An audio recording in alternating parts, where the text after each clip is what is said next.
Hi everyone, I hope you all are doing well. Indian limitation act 1963 की series में ये हमारी fourth class है और यदि आपने अभी तक थर्ड प्रीवियस क्लास नहीं देखी है तो मैंने एक इंडियन लिमिटेशन एक्ट नाम से एक प्लेलिस्ट बनाई है यूट्यूब पे। आप वो जाके 3 क्लासेस देख सकते हैं। आज का जो हमारा टॉपिक है वो इंडियन लिमिटेशन एक्ट का सेक्शन 6 है, सेक्शन 7 है एंड सेक्शन 8 है। ये जो सेक्शन है ये बहुत ज्यादा कॉम्प्लिकेटेड लगते हैं, किन्हीं किन्हीं को समझ में नहीं आते हैं। आज हम इन्हें बहुत इजी लैंग्वेज में, बहुत ही ज्यादा इजी लैंग्वेज में पढ़ेंगे। देखिए, इन सेक्शंस को स्टार्ट करने से पहले मैं पहले आपको एक रफ नोटबुक पे मैं आपको समझा देती हूँ, उसके बाद हम पढ़ना स्टार्ट करेंगे। देखिए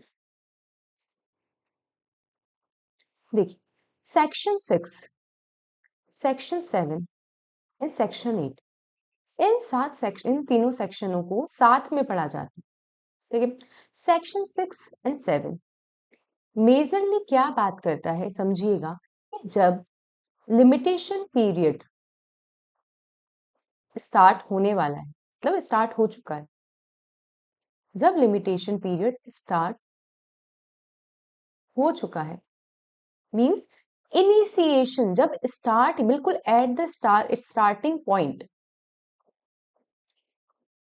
क्या है जो इंसान जिसे लिमिटेशन पीरियड के अंदर क्या करना है, सूट फाइल करना है, वो क्या है, लीगली डिसेबल है। लीगली डिसेबल है। अब लीगली डिसेबल हो सकता है वो माइनर है या इंसेन है, वो सारे हम पॉइंट्स सेक्शन में पढ़ेंगे कि लीगली डिसेबल का मतलब क्या होता है। आप समझिए, मान लीजिए 1/4/2024, 1/4/2024 को इसी पर्सन को क्या लगाना है, एक कॉज ऑफ एक्शन के बेस पर एक सूट फाइल करना है। ठीक है। तो क्या होगा, वो उस दिन क्या है, लीगली डिसेबल है। तो सेक्शन 6 बोलता है चलो कोई बात नहीं, आप लीगली डिसेबल हो तो आप एक काम करो, आज मत लगाओ, जब आप उस लीगली डिसेबिलिटी से क्या हो जाओ, मुक्त हो जाओ। ये जो आपकी डिसेबिलिटी है, आप इससे फ्री होकर लगवा दो। हम इस टाइम पीरियड को क्या कर देंगे, हम इस टाइम पीरियड को एक्सक्लूड कर देंगे। डन, समझ गए आप। तो ये सेक्शन 6 का पहला पॉइंट बोलता है। मान लीजिए कुछ भी बोल सकते हैं कि इंसेन था ये, जब 1 जनवरी 2024 को इसको लगाना था सूट, इस टाइम क्या था, ये इंसेन था। तो सेक्शन 6 का सब सेक्शन 1 क्या बोलता है कि इट्स ओके, आप इंसेन हो, कोई बात नहीं, आप मत लगाओ। जब आप इंसेन से जो भी है उससे आप फ्री हो जाओ तब लगा देना। क्या हुआ, ये हो सकता है कि ये इंसेन भी हो 1 जनवरी 2024 को, ये सेकेंड पॉइंट है। सेक्शन 6 का सेकेंड पॉइंट है कि ये इंसेन भी हो और ये माइनर भी हो। अब ये 1 जनवरी 2024 के बाद में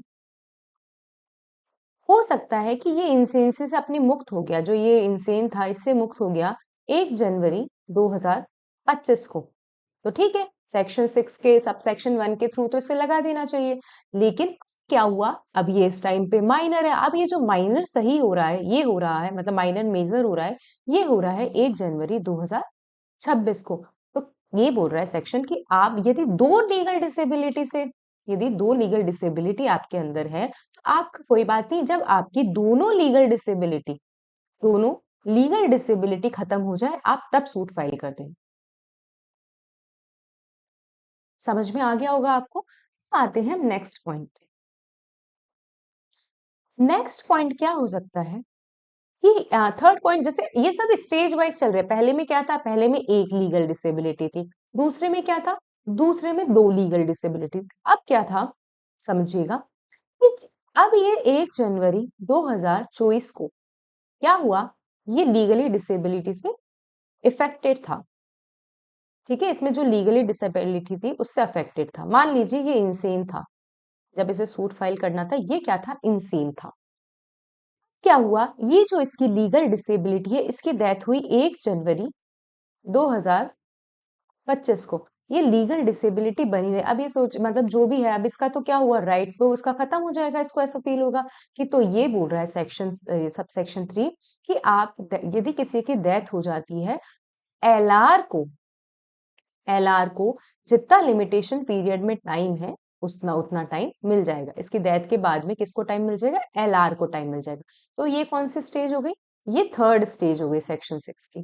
पहले में एक डिसेबिलिटी, दूसरे में दो डिसेबिलिटी, तीसरे में जो डिसेबिलिटी है वो डेथ तक बनी हुई है, तो एलआर को टाइम मिल जाएगा। अब इसके नेक्स्ट स्टेज पे आते हैं। नेक्स्ट स्टेज में भाई डेथ भी हो गई, अब क्या है? ये एलआर डिसेबल है। मानते हैं कि 1 जनवरी 2024 को इसका कॉज ऑफ एक्शन अराइज हुआ था, लेकिन जो मेन पर्सन है वो क्या था? डिसेबल था। अब इसकी जो डिसेबिलिटी है डेथ तक बनी रही 1 जनवरी 2025 को। अब हमने पुरानी जो स्टेज है उसमें क्या कहा कि एलआर को सफिशिएंट टाइम मिल जाएगा। अब लेकिन 1 जनवरी 2025 को एलआर भी लीगली डिसेबल है। एलआर भी क्या है? लीगली डिसेबल है। तो सेक्शन 6 बोल रहा है कोई बात नहीं, एलआर लीगली डिसेबल है, तो एलआर जब एबल हो जाए, मान लीजिए ये एलआर एबल हुआ 1 जनवरी 2026 को, तो बोल दिया सेक्शन 6 ने कोई बात नहीं, आप जो सूट फाइल कर दें वो कर दें 1 जनवरी 2026 को। डन। आपको ये 4 पॉइंट समझ में आ गए होंगे। एक बार मैं दोबारा रिवाइज करवा देती हूँ। एक पॉइंट नंबर 1 में कौन था? नंबर 1 में वो एक डिसेबिलिटी से पीड़ित था।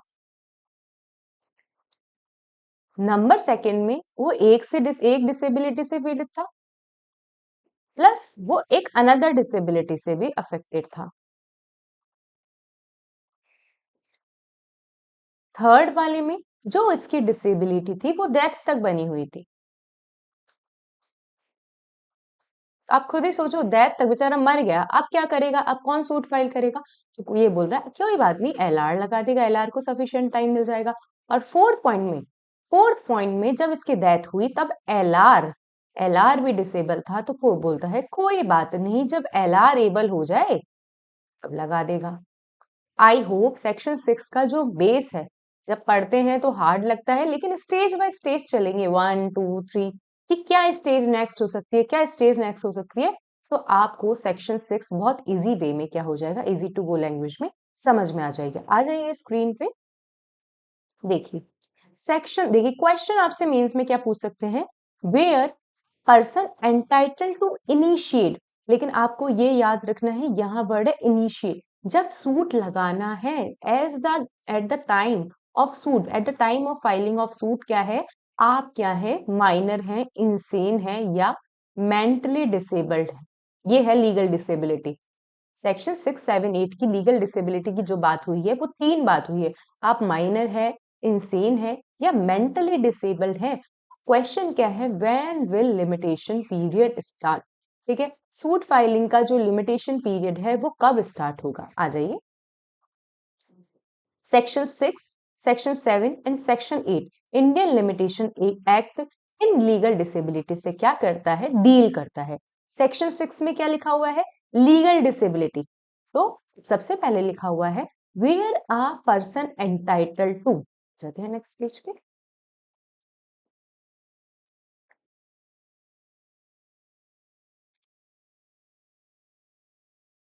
ठीक है, क्या लिखा हुआ है कि where a person entitled to institute a suit और make an application for the execution of decree. आपको ये बात याद रखनी है कि सेक्शन 5 जो नहीं होता वो इन दोनों पे अप्लाई नहीं होता, सूट और make an application for the execution, लेकिन सेक्शन 6 इन दोनों पर, सूट पर और make an application for execution पे अप्लाई होता है, ना कि अपील और अदर एप्लीकेशंस पर। तो ये बोला कि where a person entitled to institute a suit make an application for the execution of decree is at the time, जिस टाइम पर ये स्टार्ट हो रहा है, prescribe time is to be record, कि जब ये इस प्रेस्क्राइब टाइम को स्टार्ट होना है वो क्या है? पर्सन, जो वह पर्सन माइनर है, इंसेन है, या इडियट है। और माइनर के अंदर ऊम में जो ऊम में बच्चा है उसको भी इंक्लूड कर दिया गया। क्या बोला फर्स्ट स्टेज पे? He may institute the suit और make the application within the same period after the disability has ceased, कि जब वो डिसेबिलिटी खत्म हो जाती है तब क्या कर सकता है? तब वो सूट फाइल कर सकता है उतने टाइम पीरियड के लिए, मतलब जितना उसको टाइम पीरियड मिल जाएगा, जितना की किसमें? शेड्यूल के कॉलम में क्या है? स्पेसिफाइड है। तो यहाँ पे फर्स्ट स्टेज वाला हो गया, एक डिसेबिलिटी की। आपकी जब ये डिसेबिलिटी खत्म हो जाए, आप क्या करना? सूट लगा दे। बात करते हैं हम सेकंड डिसेबिलिटी। क्या हुआ कि where such person is affected by to disability, कि वह पर्सन अफेक्टेड किससे है? टू डिसेबिलिटीज से अफेक्टेड है। और ऐसा भी हो सकता है कि जब वो इंसेनिटी से खत्म हुआ, ऐसा हो गया कि वो इडियट हो गया। तो ऐसा भी हो सकता है, ऐसा हो सकता है कि वो दोनों टाइम पे इंसेनिटी और माइनर से अफेक्टेड हो, और या ऐसा भी हो सकता है कि जिस टाइम उसकी इंसेनिटी खत्म हुई वो इडियट हो गया। तो क्या लिखा है? At where such person is affected by two such disability, और where before his disability has ceased he is affected by another disability, कि जब पहली वाली खत्म हुई, उसकी दूसरी वाली डिसेबिलिटी स्टार्ट हो गई। खत्म होने से पहले he may institute the suit or make the application within the same period after both disability have been ceased। तो मैंने आपको बता ही दिया था, सेकेंड स्टेज दो डिसेबिलिटी है, दोनों खत्म हो जाएगी, तो वो पीरियड कब स्टार्ट होगा? जब दोनों डिसेबिलिटी क्या हो जाएगी? खत्म हो जाएगी।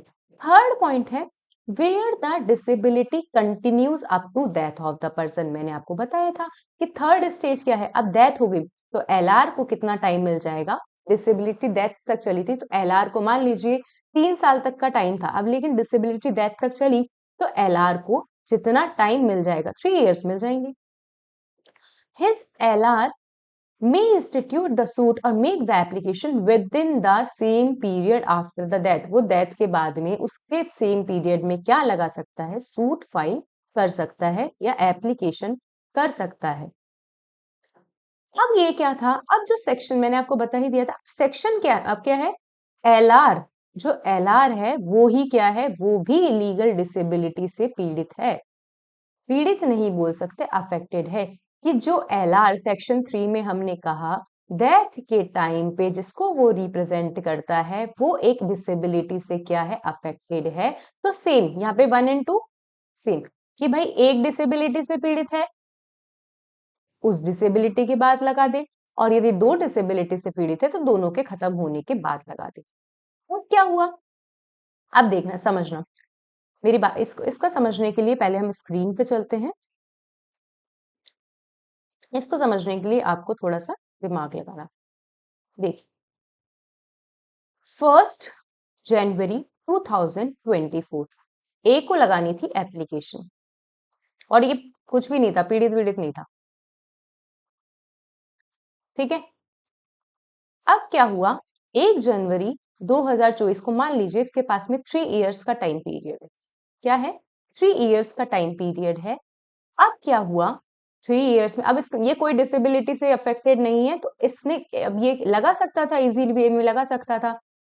क्या हुआ? इसकी डेथ हो गई 1 जनवरी 2025 को। अब लेकिन ये सूट तो लगा सकता था ना 1 जनवरी 2024 को, ये तो कोई डिसेबिलिटी से अफेक्टेड ही नहीं था, और इसका जो टाइम पीरियड था लिमिटेशन का वो 3 इयर्स था। तो 1 जनवरी 2025 को इसकी डेथ हो गई। मान तो क्या हुआ? 1 साल तो इसने गंवा दिए, 1 साल नहीं लगाया इसने, तो अब 1 साल का टाइम तो इसने गंवा दिया। अब 1 जनवरी 2025 को क्या हो गई? इसकी डेथ हो गई। तो यह सब सेक्शन ये बोल रहा है कि एलआर, अब एलआर को जो रिमेनिंग टाइम पीरियड है, एलआर को जो रिमेनिंग टाइम पीरियड है वो उसको अवेलेबल हो जाएगा। तो रिमेनिंग टाइम पीरियड कितना है? 3 इयर्स में से 1 इयर्स इसने वेस्ट कर दिए, 2 इयर्स का टाइम पीरियड मिल जाए। डन। देखते हैं कि where a person under disability dies, ठीक है। मतलब मान लीजिए, हाँ यही बात बोल रही, मान लीजिए कि चलो स्टार्ट दूसरा एग्जांपल लेते हैं कि 1 जनवरी 2024 को सूट फाइल करना था, लेकिन नहीं कर पाया क्योंकि ये डिसेबल था। तो 1 जनवरी 2025 को इसकी डिसेबिलिटी खत्म हुई।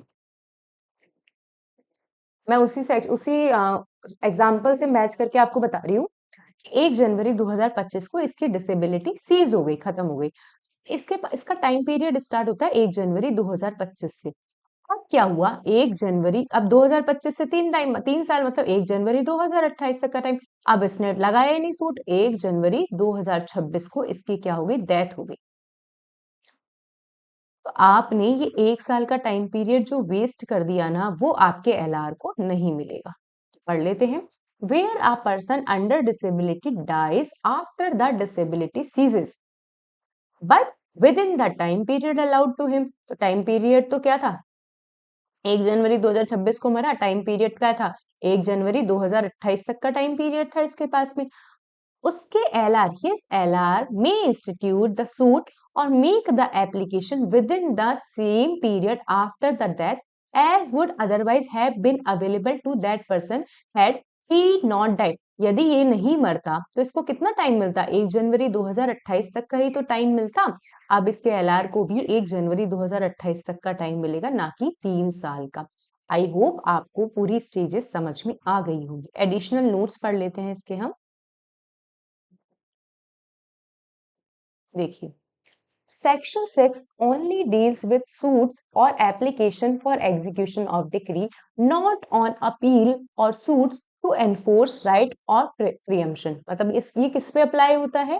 ये अप्लाई होता है सूट्स और एप्लीकेशन फॉर डिक्री पे, ना कि अपील पे। और एक और याद रखना, suit to enforce right of preemption इन पे भी नहीं अप्लाई होता। मतलब चाहे आप डिसेबल हो चाहे कुछ भी हो, प्रियम्पशन का कॉज ऑफ एक्शन जब अराइज हुआ है तभी अराइज हुआ है। फिर इम्पोर्टेंट बात, इसलिए मैंने इसको बोल्ड में लिखा है और बड़े अक्षरों में लिखा है। Section 6 of the limitation act applies only if there is legal disability present when the limitation period start. मैं आपको यहाँ पे 4 से 5 स्टार लगाकर बोल रही हूँ कि जब पीरियड स्टार्ट होना होने वाला है उस दिन ये क्या है? लीगली डिसेबल है। जिस दिन पीरियड स्टार्ट मतलब जिस दिन लिमिटेशन पीरियड स्टार्ट होने वाला है उस दिन ये लीगली डिसेबल है, बीच में नहीं हुआ है। ठीक है, तो ये बात है। उद्धव जी आनंद जी लधा वर्सेस बापूदास रामदास दरबार में क्या कहा था? This section clarifies that section 6 of the limitation act applies only if there is a legal disability present when the limitation period starts. If a person does not suffer from any legal disability at the commencement of the limitation period, they cannot invoke the relic section or provided under section 6। तो I hope आपको बहुत ज्यादा अच्छे तरीके से वैसे मैंने clear किया है। यदि आपको कोई भी किसी भी तरीके का डाउट हो कि मैम समझ में नहीं आया, आप क्या करेंगे? मुझे कमेंट बॉक्स में बता दें। बात करते हैं सेक्शन 7 की। सेक्शन 7 की बात करते हैं। सेक्शन 7 की बात करने से पहले मैं आपको बता देती हूँ क्या है इसके अंदर। जो सेक्शन 7 है इसके अंदर अपन एक एग्जांपल ले सकते हैं हिंदू अनडिवाइडेड फैमिली का। Hindu undivided family. तो इसके अंदर मान लीजिए 5 पर्सन है टोटल, और आपको पता ही है एचयूएफ का जो हेड होता है, एचयूएफ का जो हेड होता है वो कौन होता है? वो होता है कर्ता। अब क्या हुआ? ये सारे लोग, ये जो एचयूएफ है इसका कॉज ऑफ एक्शन अराइज हुआ 1 जनवरी। इसके फेवर में कोई कॉज ऑफ एक्शन अराइज हुआ 1 जनवरी 2024 को। अब क्या आप लोगों को पता ही है कि कर्ता के बिना परमिशन के, मतलब जो कर्ता धर्ता होता है हिंदू अनडिवाइडेड फैमिली का, वो कौन होता है? कर्ता। लेकिन इस 1 जनवरी 2024 को ये कर्ता क्या था? Legally disable. तो बाकी के जो 4 मेंबर हैं, मान लीजिए इस कर्ता के 3 बच्चे हैं और एक इसकी वाइफ है। बाकी के जो, ये क्या था? Legally disable. बाकी के जो 4 मेंबर हैं इसकी परमिशन के बिना, मतलब इसकी कॉन्करेंस के बिना तो वो सूट नहीं लगा सकते थे, नहीं लगा सकते थे ना। तो क्या होगा? ये जो लिमिटेशन पीरियड है, मान मान लीजिए 3 इयर्स का टाइम पीरियड है, और ये लिमिटेशन, और ये करता सही हो रहा है 1 जनवरी 2025 को। तो ये क्या बोल रहा है सेक्शन 7 कि ये जो, जब तक ये करता एबल नहीं हो जाता, मतलब फिट नहीं हो जाता, तब तक ये जो लिमिटेशन का टाइम पीरियड है ये चलना बंद हो जाएगा।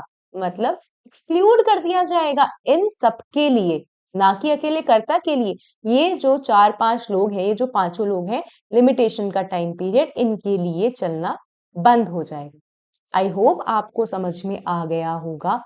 मान लीजिए, क्योंकि ये 5 लोग लगा सकते थे, ये सूट 5 लोग फाइल कर सकते थे, पांचों लोग फाइल कर सकते थे, लेकिन 5 में से जो इनका कर्ता था, जिसकी कॉन्करेंस के बिना ये सूट नहीं लगा सकते थे, वही क्या था, लीगली डिसेबल था। तो नहीं लगा सकते तो सबके लिए ये टाइम पीरियड चलना बंद हो जाएगा। मान लीजिए ये फर्स्ट है, ये सब सेक्शन फर्स्ट है इसका, सेक्शन 7 का, कि जिसकी कॉन्करेंस के बिना सूट नहीं फाइल हो सकता था, वही क्या है, डिसेबल है। तो जब तक वो सही नहीं हो जाता, टाइम पीरियड सबके लिए चलना बंद हो जाएगा। अब नेक्स्ट पे आ जाइए। मान लीजिए ये जो HUF है, करता ही है इसका हेड, लेकिन इन 5 में से, और ये 5 है HUF में, इन 5 में से एक पर्सन क्या है, डिसेबल है, लीगली डिसेबल है। लेकिन ये एक पर्सन कौन है, ये एक पर्सन इस कर्ता की क्या है, वाइफ है। तो वाइफ की सहमति से तो कोई फर्क नहीं पड़ना, वाइफ की मतलब सहमति से, मतलब करने वाला कर्ता धर्ता करता ही है। तो वाइफ यदि लीगली डिसेबल हो, इसकी कॉन्करेंस से फर्क नहीं पड़ता है। तो क्या बोल दिया कि ये जो लिमिटेशन पीरियड है, ये सबके लिए उसी टाइम चलना स्टार्ट हो जाएगा जब कॉज ऑफ एक्शन अराइज हुआ, क्योंकि 1 जनवरी 2024 को ही कॉज ऑफ एक्शन अराइज हुआ। चाहे इसकी वाइफ डिसेबल हो, लीगली डिसेबल हो, तो क्योंकि इसके कॉन्करेंस का कोई इफेक्ट नहीं पड़ता, तो सबके लिए लिमिटेशन पीरियड स्टार्ट हो जाएगा 1 जनवरी 2024 को। आई होप आपको ये अच्छे से समझ में आ गया होगा। बेयर एक्ट पे चलते हैं। देखिए, where one of several person, करता, ये सारे सारे one of several person jointly entitled, भाई बहुत सारे लोग जॉइंटली एंटाइटल्ड हैं एक सूट इंस्टीट्यूट करने के लिए या एक एप्लीकेशन लगाने के लिए। ठीक है, जो एग्जीक्यूशन ऑफ डिक्री की एप्लीकेशन है, is under any such disability, एक जो पर्सन है वो डिसेबिलिटी के अंदर है, and the discharge can be given, जो सूट लगाने का डिस्चार्ज है अपन ये मान लेते हैं, without the concurrence of such person, time will run against them all. ये वाइफ वाला पहले लिखा हुआ है, ठीक है, ये पहले याद रखना कि एक पर्सन है जो उस डिसेबिलिटी से अफेक्टेड है, जिसकी कॉन्करेंस का फर्क नहीं पड़ता, जिसकी कॉन्करेंस का फर्क नहीं पड़ता। वाइफ की कॉन्करेंस का फर्क नहीं पड़ता ना, डिस्चार्ज उसकी कॉन्करेंस के बिना भी दिया जा सकता है। तो मैंने क्या कहा था, टाइम 1 जनवरी 2024 से ही चलना स्टार्ट हो जाएगा। तो time will run against them all. I hope समझ में आ गया होगा। ये जो मैंने सेकेंड एग्जाम्पल दिया था वाइफ वाला, वो इसके सबसेक्शन 1 में है, और जो कर्ता वाला एग्जाम्पल दिया था वो इसके सबसेक्शन 2 में है। तो एक बार आ जाते हैं नीचे, ठीक है। But if no if no such discharge can be given, यदि ऐसा डिस्चार्ज नहीं दिया जा सकता, तो कर्ता के अनुपात, कर्ता मान लीजिए फर्स्ट वाले में क्या कहा था कि कर्ता कर्ता ही डिसेबल है। When no such discharge can be given, time will not run against any of them until one of them becomes capable of giving such discharge without the concurrence of other। तो इसके line को मत समझिए, आप ये बता दी, ये कह सकते हैं कि if the discharge could be given without the concurrence of such person who is disable, तो आप क्या कर सकते हो, टाइम क्या चलेगा, टाइम सबके बिना चलेगा। और यदि उसकी कॉन्करेंस के बिना यदि नहीं दिया जा सकता डिस्चार्ज, तो टाइम जब वो लीगली एबल हो जाएगा, जब वो कैपेबल हो जाएगा, तब ही क्या होगा, सूट स्टार्ट, मतलब टाइम लिमिटेशन पीरियड स्टार्ट हो जाएगा।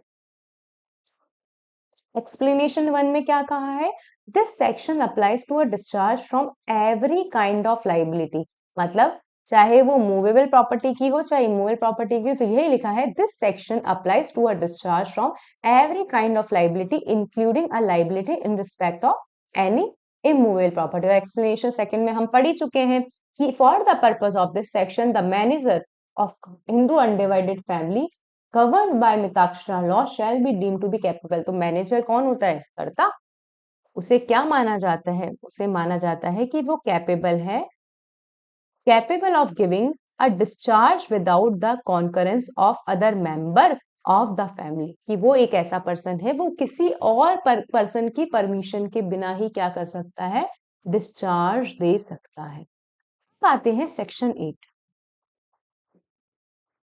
सेक्शन 8 भाई साहब 4 लाइन का सेक्शन है।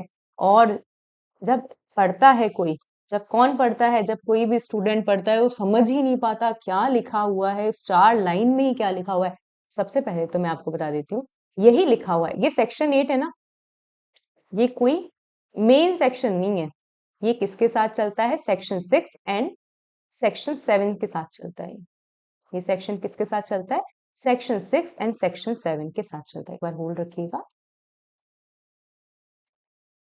ठीक है। तो मतलब ये क्या है, ये एक सहायक सेक्शन है, ना कि मेन सेक्शन। क्या बोलता है सेक्शन 8, फर्स्ट तो यही बोलता है कि जो सेक्शन 6 है, मैं आपको पहले ही बता चुकी हूँ, सेक्शन 6 और सेक्शन 7 प्रीएम्पशन वाले राइट्स पर अप्लाई नहीं होता। प्रीएम्पशन वाले, कि जिस दिन प्रीएम्पशन वाला कॉज ऑफ एक्शन अराइज हुआ है, उसी दिन आपको सूट फाइल करना पड़ेगा। आप हो डिसेबल विसेबल कोई फर्क नहीं पड़ता, प्रीएम्पशन के राइट्स पर अप्लाई नहीं होता। अब सेकंड वाला क्या बोलता है कि भाई आपने यदि सेक्शन 6 और सेक्शन 7 का लाभ ले लिया है, आपने यदि सेक्शन 6 और सेक्शन 7 का बेनिफिट ले लिया है, तो आपका जो टाइम पीरियड है 3 इयर्स से ज्यादा एक्सटेंड नहीं होगा। स्टूडेंट सोचता है इतनी 4 लाइन में क्या लिख दिया, क्या घसापड़ मचा दी, समझ में ही नहीं आ रहा। तो सबसे पहले इसको समझने से पहले हम चलते हैं दूसरी स्क्रीन। देखिए इस एग्जाम्पल को समझने से पहले आप ये समझिए कि एक माइनर है। सेक्शन 8 जनरली क्या बोलता है कि यदि आपने सेक्शन 6 और सेक्शन 7 का बेनिफिट ले लिया, तो आपका टाइम पीरियड 3 इयर्स, आपको जो एक्सटेंशन मिलेगा वो मैक्स टू मैक्स 3 इयर्स का ही मिलेगा, ये बोल रहा है। अब लेकिन इसका एग्जाम्पल पहले दो तरीके से समझते हैं। मैंने दो एग्जाम्पल बना दिए, एक बनाया मैंने 12 इयर्स, एक बनाया मैंने 7 ईयर। एक माइनर है 12 इयर्स का है, तो भाई ये उस टाइम, और ये जो इमूवेबल प्रॉपर्टी इसके फेवर में है, एक इमूवेबल प्रॉपर्टी का कॉज ऑफ एक्शन, वो जो उसका लिमिटेशन पीरियड है वो क्या है, 12 इयर्स है। कितना है, 12 इयर्स। और ये खुद भी 12 साल का है, तो ये क्या कर सकता था, यदि इसके फेवर में कॉज ऑफ एक्शन अराइज हो गया, तो अब ये क्या कर सकता, नेक्स्ट फ्रेंड के थ्रू लगा सकता था नेक्स्ट फ्रेंड के थ्रू, इजीली इसको 12 साल का लिमिटेशन पीरियड मिल जाता। अब लेकिन इसने क्या लिया, सेक्शन 6 का बेनिफिट लिया। सेक्शन 6 का बेनिफिट लिया कि भाई मैं एक काम करता हूं, मैं मेजर हो जाता हूं, तो मेजर होने के बाद लगा दूंगा। तो ये कितने साल में मेजर हुआ, 6 साल बाद मेजर हुआ, 6 साल बाद मेजर हुआ। और इसने मेजर होने में लिमिटेशन पीरियड के 6 साल गवा दिए क्या, ठीक है, लिमिटेशन पीरियड के 6 साल चले गए इसके अंदर। अब मेजर हुआ 18 इयर्स, तो अब 12 में से 6 साल तो इसके लिमिटेशन पीरियड में चले गए, तो 6 इयर्स बचे हैं इसके पास में। तो ये बोल रहा है कोई बात नहीं, 6 इयर्स बचे, आराम से आप 6 इयर्स में क्या कर दो, 6 इयर्स में सूट लगा दो, कर दो सूट फाइल। समझ में आ गया होगा। तो आपको मैं बताती हूँ, यदि 3 से ज्यादा साल ऑलरेडी उसके पास बचे हैं लिमिटेशन पीरियड के, तो इजी गो में आराम से वो लगा सकता है, इजी वे में। अब वापस आ जाइए सेकंड पॉइंट, कि ये माइनर 7 इयर्स का है, नेक्स्ट फ्रेंड के थ्रू लगा सकता था, नेक्स्ट फ्रेंड के थ्रू इजी वे में लगा सकता था। अब लेकिन इसने क्या किया, यही सोचा, इसके गार्जियन होंगे, ये सोचा कि मेजर हो जाएगा, जब ये मेजर हो जाएगा तब हम लगा देंगे, भाई सेक्शन 6 का बेनिफिट है, तो जब हम 18 का हो जाएगा तो आराम से हम 12 साल लिमिटेशन पीरियड ले लेंगे। जी नहीं, सेक्शन 8 यही बार कर देता है कि अब इसने मेजर होने में कितने साल लगा दिए, 11 साल लगा दिए 11 साल। और लिमिटेशन पीरियड ये कितने साल का है, 12 साल का। अब इसके पास में 1 साल बचे हैं, कितने टाइम पीरियड बचा है, 1 साल बचा है। तो अब इसको मैक्सिमम 18 साल कंप्लीट होने के बाद में 3 साल मिलेंगे। कितने साल मिलेंगे, 3 इयर्स मिलेंगे। तो आपको एक चीज समझ में आ गई कि 3 साल से यदि ज्यादा है तो उतने के उतना टाइम पीरियड मिल जाएगा, और 3 साल से कम है तो 3 साल, मैक्सिमम 3 साल का ही टाइम पीरियड मिलेगा। ये सेम टू सेम बात नोट्स में लिखिए, मैं नोट्स में भी एक बार आपको समझा दूंगी। आ जाइए स्क्रीन पे। सेक्शन 8, सबसे पहले तो आप ये याद रख लो, सेक्शन 8 आपको पता ही है कि सेक्शन 6 है और जो सेक्शन 7 है वो अप्लाई नहीं होता राइट ऑफ प्रीएम्पशन पे। मतलब यदि चाहे आप डिसेबल हो, कुछ भी हो, राइट ऑफ प्रीएम्पशन का यदि कॉज ऑफ एक्शन अराइज हो गया तो आपका लिमिटेशन पीरियड वहीं से स्टार्ट हो जाएगा चलो। फिर section 8 of the limitation act serves as an ancillary provision. ये कोई मेन प्रोविजन नहीं है, ये सेक्शन 6 और सेक्शन 7 का सहायक प्रोविजन है। Providing certain limits and restriction does not confer significant right on its own but function as a proviso of section 7 6 and section 7. Means section 6 and section 7 should be read with section 8. It is stating that extended period after the termination of the legal disability, यदि आपकी legal disability terminate हो गई है, shall not exceed 3 years from the cessation of disability or death of the individual with disability. Example, एक minor है 7 years का, cause of action arise हुआ उसके रिस्पेक्ट में इमोबल प्रॉपर्टी का, जो लिमिटेशन पीरियड है 12 years। यदि वो नेक्स्ट फ्रेंड के थ्रू सूट लगा देता है तो उसके पास में 12 years है। यदि वो 7 साल का है और नेक्स्ट फ्रेंड के थ्रू सूट लगा देता है तो उसके पास में 12 साल है इजीली। लेकिन वो क्या करता है, मेजर होने का वेट करता है। He will only get limitation time, कितना मिलेगा, 12 years जो एक्चुअल लिमिटेशन है माइनस 11 years। 1 year अब उसके पास में बचा है तो वो लेकिन कितना मिल जाएगा सेक्शन 8 के थ्रू उसको, 3 years, मैक्सिमम 3 years मिल जाएंगे। आते हैं इसके नेक्स्ट एग्जाम्पल पे। सेम एग्जाम्पल, ए क्या है, माइनर है, ए कितने साल का है, 12 साल का। कॉज ऑफ एक्शन अराइज हुआ इमूवेबल प्रॉपर्टी का तो उसका लिमिटेशन पीरियड है 12 साल, और यदि वो नेक्स्ट फ्रेंड के थ्रू प्रेजेंट करता है तो उसको 12 साल मिल जाते। लेकिन उसने वेट किया मेजर होने का, अब उसको लिमिटेशन पीरियड कितना मिलेगा, 12 years minus 6 years to get मिल, 6 years लेफ्ट, उसको पूरा का पूरा 6 years टाइम मिल जाएगा थ्रू प्रेजेंट करने का। तो आपको ये बात याद रखो, 3 years से ज्यादा है तो पूरा मिल जाएगा, 3 years से कम है तो मैक्सिमम उसको 3 साल मिल जाएगा। आई होप आपको ये सेक्शन बहुत अच्छे से समझ में आ गया होगा। देखिए मैंने यहाँ भी लिख रखा है, यदि रिमेनिंग टाइम पीरियड 3 साल से कम है तो 3 साल, और रिमेनिंग टाइम पीरियड 3 साल से ज्यादा है तो उसको रिमेनिंग ईयर्स मिल जाएंगे। समझ में आ गया तो वेल एंड गुड, नहीं आया तो आप कमेंट सेक्शन में मुझे बता दीजिएगा, तो मैं आपको पर्सनल या तो नंबर दे दूंगी, आप मुझसे इजी वे में पूछ सकते हो। Thank you so much to all of you. आप प्लीज चैनल को सब्सक्राइब कर दीजिएगा ताकि मैं और मोटिवेट होती रहूं और आपके लिए वीडियोस बनाती रहूं।